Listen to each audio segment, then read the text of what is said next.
Welcome to Love Brand You on Win Win Women. I'm Sam Rafis, your host for this metaphysical show focused on faith and inspiration for you to succeed in all areas of your life.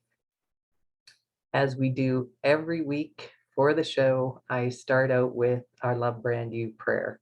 So if you would like to settle in, take a deep breath, ground yourself, put your feet on the floor, whatever you do to make yourself feel comfortable, I invite you to do that now.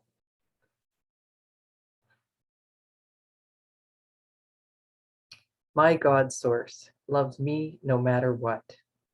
I am always lovable and I give myself compassion for everything I've ever done or not done.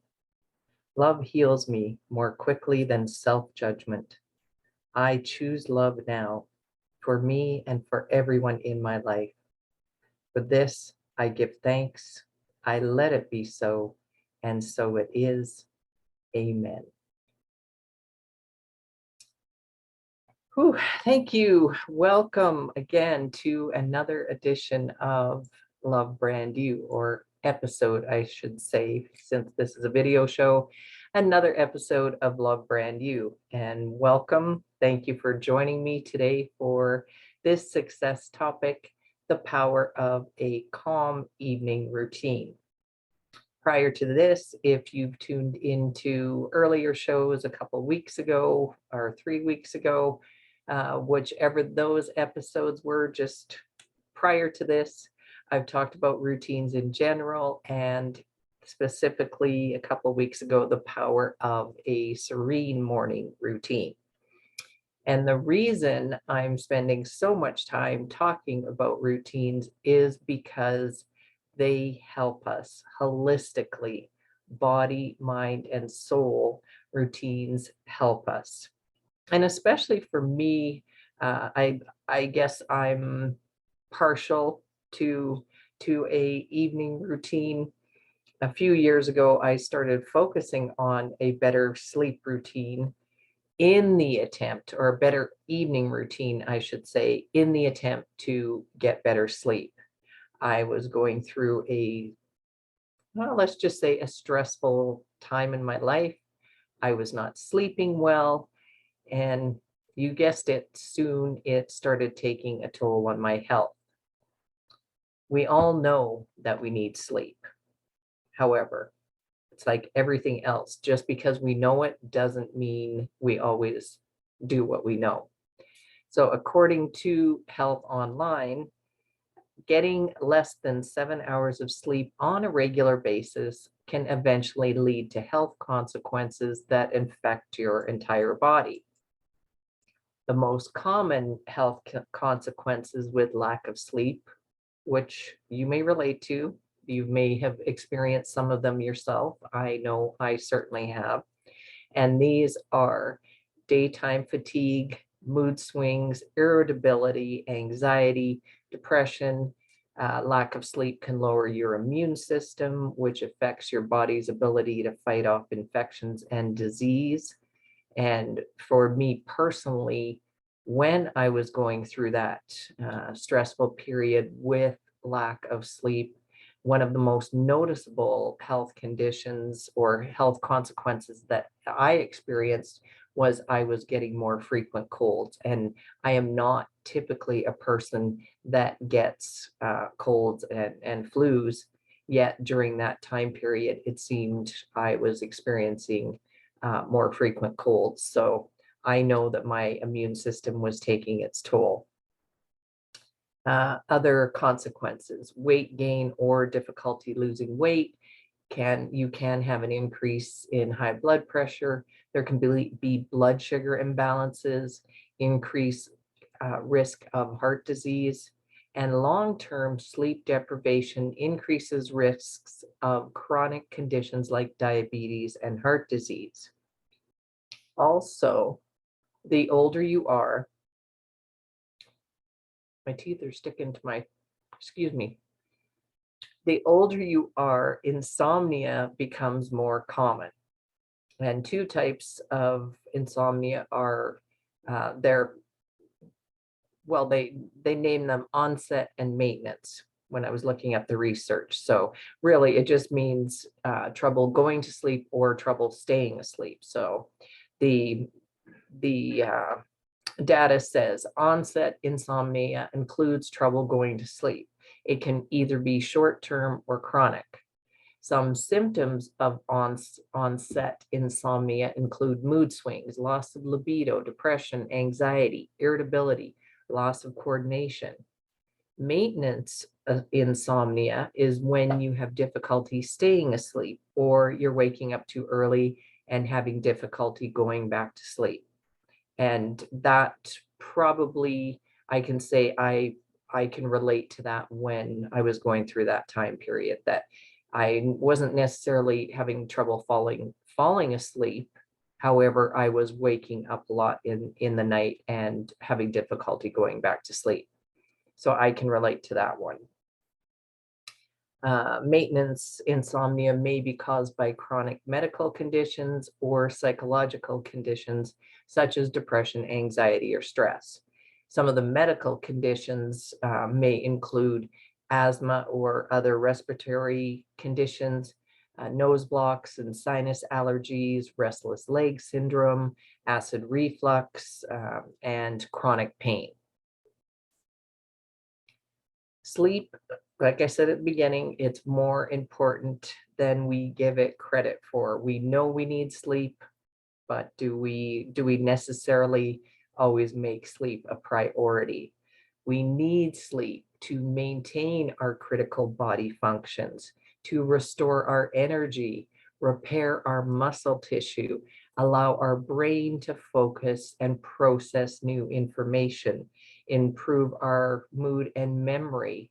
We need sleep to reduce the risk of depression. Depression has come up a lot already. You can see I've mentioned it, this is the third or fourth time, and this is coming from the data from that I researched on Health Online and from the National Sleep Foundation.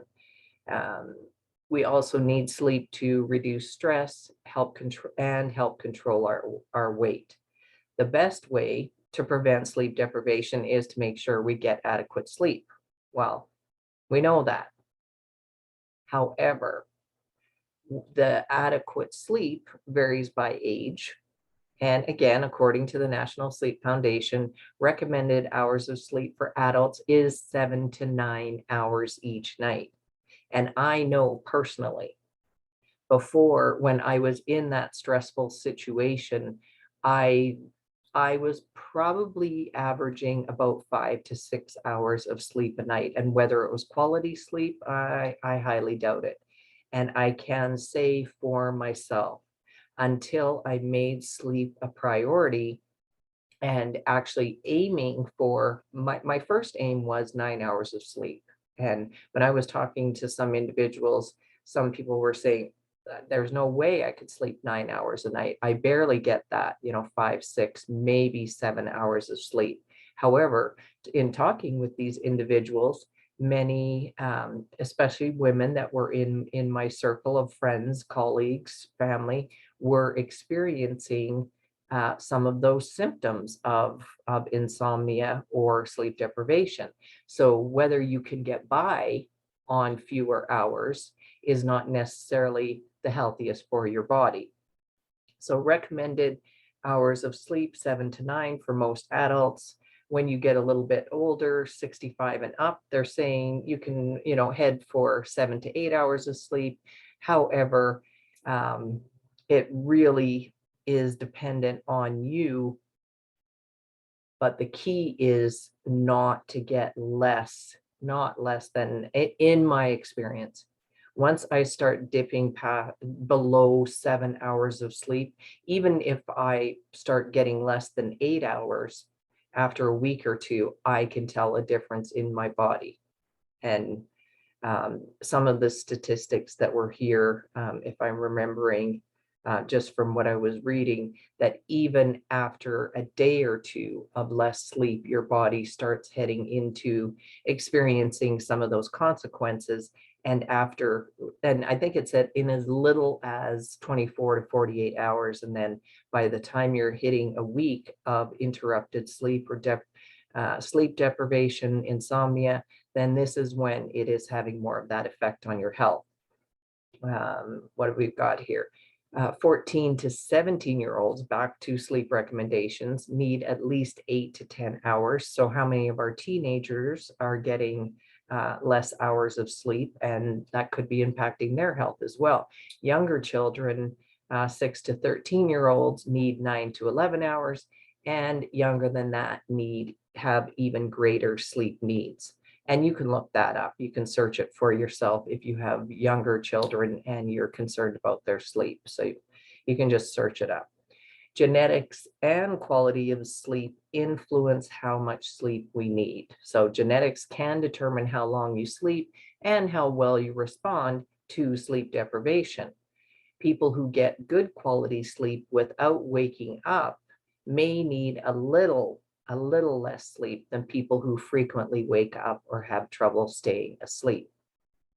To reduce sleep deprivation and insomnia, their recommendation, of course, make a healthy sleep schedule, make it a priority. And these are some of their tips, once again, from the National Sleep Foundation. Limiting daytime naps or avoid them altogether. Now, personally, I don't nap. However, I have a couple family members that swear by their nap and they still have a good night's sleep. So if it's working for you, if you are a person that I've heard from other individuals, the power of naps, that they actually do, take a 15, 20-minute rest, a power nap, and they're up and they're refreshed, they're rejuvenated, and it doesn't impact their nighttime routine or nighttime quality of sleep. So that is a personal, that's a personal choice. So for me, I just find I get up in the morning, 5:30, 6 o'clock tends to be my regular time to get up. And I aim for going to bed around 9, 10 o'clock. So usually that works for me. Let's see, what else have they got here? Refraining from caffeine past noon. I tend to not drink a lot of caffeine in the afternoon, so I hadn't really thought about that. However, when I was drinking more caffeine, it wasn't quite as much of a factor for me as I noticed for other individuals. However, mostly the only coffee I drink personally is I do drink coffee, but I don't drink any caffeinated other beverages other than maybe a bit of tea in the afternoon. But people that drink energy drinks or sodas, those carry caffeine as well. So you might want to look at that if you are experiencing sleep interruptions and you know that you're having caffeine in the afternoon. So you can take a look at that. Avoid heavy meals within a few hours before bedtime. And this is a big one. And when I was a nutrition consultant helping people lose weight, helping them create a healthier diet and lifestyle overall, this was one of my big recommendations as well, to limit that nighttime eating, especially the hour or two before you go to bed. Because when you're sleeping, your body is supposed to be, its natural function is rest and repair. So if you especially are eating a whole bunch of food or heavy foods or want foods that are hard to digest at night, then you are taxing your body to actually go through digestion before it goes into rest and repair. And it's hard on your body. That's just it is hard on your body to make it digest and not have the adequate time to rest and repair. They also suggest going to bed at the same time each night and waking up at the same time each morning. I know that works for me. And as much as I think of a holiday or a weekend, and psychologically, you think, oh, I'm going to sleep in, I've got the day off. Well, my body is set up so much that it really doesn't happen. I automatically wake up within the same time period every day. And I just tend to get up whether it's a holiday or not. And maybe it's partly my age too. I'm not in the age where I'm out in the evening, staying out late and doing the things that I might have done 20 years ago. So I'm more of a creature of habit and have my morning routine, my daytime routine, and my evening routine. And that's the excitement for me in my life.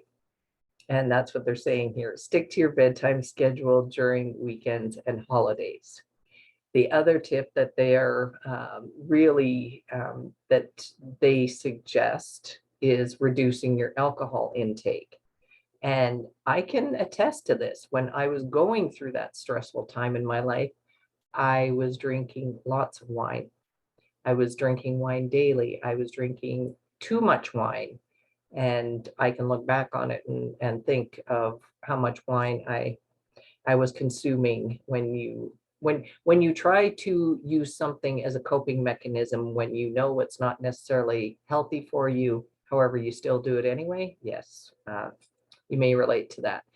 Anyway, I recall that time and I would wake up around 2 or 3 in the morning, almost nightly. I would just wake up, I would be restless, I'd look over at the clock, and it would invariably be around 2 or 3 in the morning.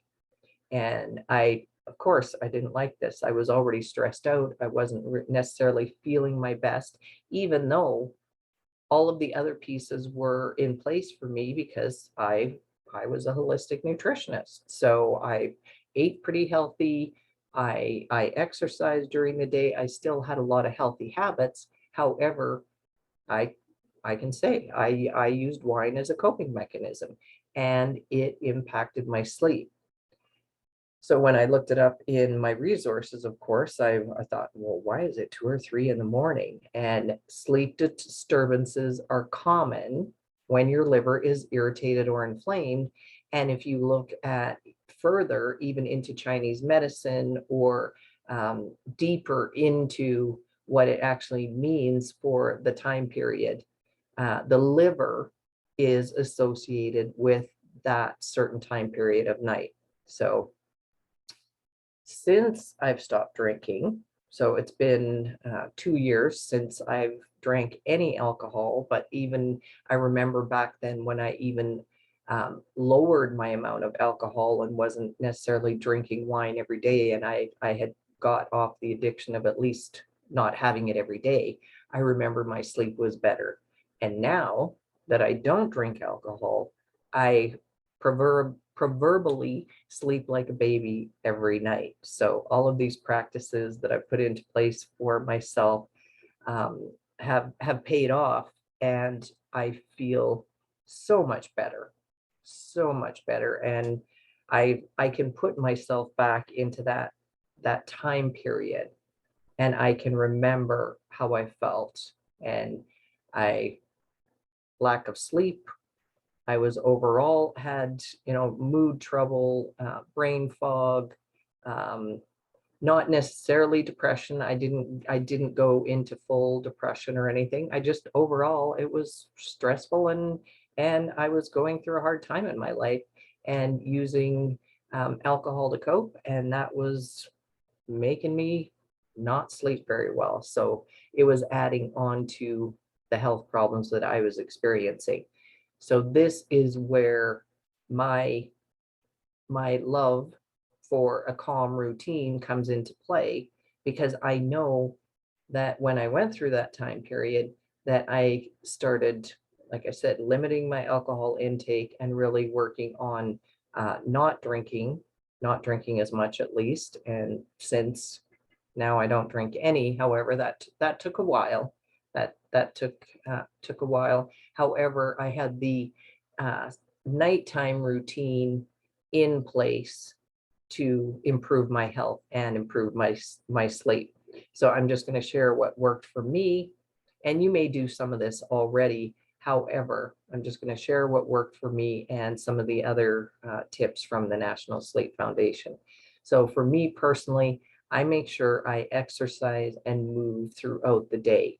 So whether that's I go for a walk in fresh air, I aim at getting my steps in every day, or at least doing some type of movement outside. If it's raining, if it's really too cold and I don't want to go outside, I make sure I'm at least moving indoors. So I'm doing some stretching, I'm doing some, even if it's walking around the house, if it's, uh, what's the old word, calisthenics, if I'm doing spot exercises, or I might put on an exercise video for a few minutes and do something just to move and stretch. In the evening, I turn off the TV and the electronics at least an hour before I fall asleep. I put all that stuff away most evenings. Every once in a while, I've got to be transparent. Every once in a while, I do stay up a bit later if I have to finish something on whether it's on my computer for work, if I have a deadline and I choose to do that. However, once everything is done, everything's shut down. And then I still do my last hour before I go to bed, that calming, relaxing routine. So I have a yoga routine that takes me about 20 minutes, and I am pretty faithful to that because I just feel better. I know when I miss it, there's a couple nights recently when I've missed it. I've been away or I've been looking after my grandson. He's actually just he's my heart. And anytime I'm with my grandson and I maybe get home a little bit later, there is the odd time where I'll just go, okay, I need to go to bed. And then the next time I remind myself, oh, wait a second. You feel better when you wake up, when you do your morning or when you do your evening yoga. So I have this little dialogue going on in my head. Okay, do you want to do yoga or do you want to go to bed? And whatever choice I make, I just make it okay with myself and just say, whatever choice you choose is fine, because I know I need to go to bed with a restful state, with a restful decision. And that includes being okay with whatever decision that is. Sometimes I take a bath. Sometimes I need to calm down and just feel more relaxed, and a bath with some Epsom salts or essential oils like lavender or anything that makes you feel like you can calm down. So Epsom salts are one of my go-tos. I like taking a bath with Epsom salts. I make my room as dark as I can. If I am needing to wind down a little bit more, I choose reading. I take a book that I like reading that won't stimulate me too much. So I do different types of reading. So whether it's the inspirational, more calming, meditative reading, that's what I tend to do at night, versus any of the mysteries or suspense novels that I might be reading, because those will tend to keep me up at night. So I've learned not to read those at night. However, I do like to read at night, and that keeps me away from doing too much TV in the evening. And of course, for me personally, I end before I'm telling myself to go to sleep. I end my night with prayers and gratitude. So I have a short prayer practice that I do and give gratitude. I have a little gratitude list that I do in my head. And as I'm drifting off to sleep or putting my head on the pillow, I'm imagining that I'm having the best restful sleep and enjoying happy dreams. So whatever you can put into your head before you go to sleep is what you're going to sleep on. So when you're having happier thoughts, restful thoughts, you're going to tell your subconscious to have a better night's sleep versus going to bed with thoughts of worry or stress. And sometimes that can take it can take practice. I do remember when I was going through that stressful time in my life that it took a while to shut my brain off. And what worked for me is I'd have this dialogue with myself and go, okay, you need to sleep. It's important that you get your good sleep. You can't solve this tonight. no matter what was going on, what I needed to solve, worry in that moment wasn't going to help it. So I went through this inner dialogue, calming myself down. And there's breathing routines you can do. There's meditations. This is the one time that I will say to clients that if you need to have a better sleep and you need your quote electronic, so if you need to put earbuds in and you need to listen to a guided meditation or whatever it is that is going to help you go into a deeper sleep. And I think I mentioned when I was talking about routines a couple of weeks ago, and I was talking about binaural beats, the beats where you have the two, have your headphones in, and uh, there's a different tone in each ear that gives you a different tone overall that that just is therapeutic and it can help you. So there's different things that you can do that you could search up for yourself and just try it out. I always just say to people, just try and see what works for you, because different methods work for different people. Um, um, I've talked about white noise or pink noise or brown noise. Just whatever you can do to stop yourself from the sleep deprivation, stop yourself from waking up in the middle of the night. So use some of these tips if you are experiencing any type of interruption in your sleep patterns, because this is where you are going to get the benefits and increased health. Let's see.